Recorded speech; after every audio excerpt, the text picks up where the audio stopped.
kipekee kabisa kwa niaba ya Waziri wa Ujenzi na Uchukuzi, nichukue fursa hii kuishukuru sana Serikali ya Mapinduzi ya Zanzibar chini ya uongozi mahiri wa Rais wa Zanzibar na Mwenyekiti wa Baraza la Mapinduzi Daktari Hussein Ali Mwinyi.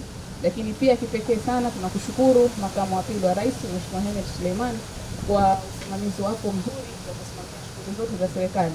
Lakini na sisi kwa niaba ya wizara tunashukuru sana, maelekezo yako mara kwa mara unaendelea kutupatia yanatuongezea nguvu, bidii kuhakikisha kwamba miradi hii ya kimkakati tunaisimamia vizuri. Mheshimiwa Makamu wa Pili, kwa ruhusa yako naomba kidogo nitoe maelezo kuhusiana na wilaya hii ya Mkoani. Mheshimiwa Makamo, kwa wilaya yetu hii ya Mkoani tuna mikataba karibu mitatu ambayo tunaendelea kuitekeleza kuhusiana na ujenzi wa barabara. Tuna mkataba ule wa 275.95 ambapo kwa wilaya ya Mkoani peke yake tunajenga kilomita takriban 24. Lakini tuna mkataba ule wa 163.2 kwa wilaya ya Mkoani peke yake tunajenga kilomita takriban 47.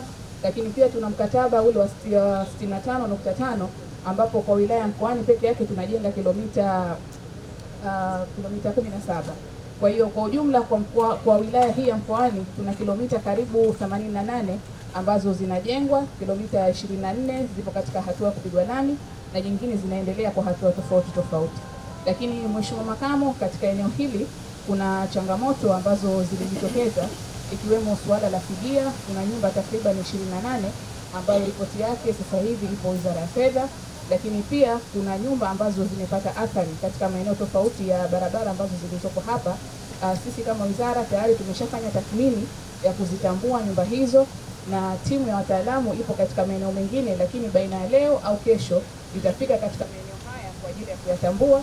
Zile ambazo zitastahili kulipwa fidia tutaziingiza katika mpango, na zile ambazo zitahitajika kurekebishwa kwa ajili ya kujengwa, basi sisi kama wizara tutasimamia kwa ajili ya kufanya hayo.